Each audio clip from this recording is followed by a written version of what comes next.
નમસ્કાર મિત્રો, અમારી ગુજરાત ખબર ચેનલમાં તમારું સ્વાગત છે। દેશ દુનિયાની તાજા ખબર જાણવા માટે અમારી ચેનલને અત્યારે સબસ્ક્રાઇબ કરી દેજો।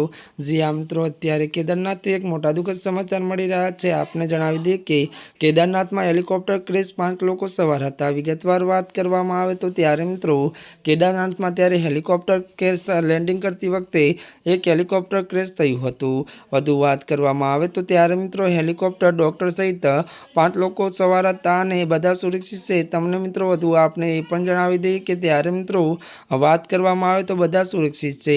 મળતી વિગતો અનુસાર મિત્રો વધુ આપને તમને એ પણ જણાવી દઈએ કે આ પહેલાં પણ ત્યારે મિત્રો 8 મેના રોજ ઉત્તરકાશી જિલ્લાના ગંગાણીમાં એક ત્યારે મિત્રો હેલિકોપ્ટર ક્રેશ થયું હતું। જી આ મિત્રો, અત્યારે હાલની આ સૌથી મોટી અને દુઃખદ ખબર સામે આવી રહી છે। ત્યારે મિત્રો આજના માટે આટલું જ। અમારી ચેનલમાં નવા હોય તો અમારી ચેનલને લાઇક, શેર અને સબસ્ક્રાઇબ કરી દેજો। ધન્યવાદ।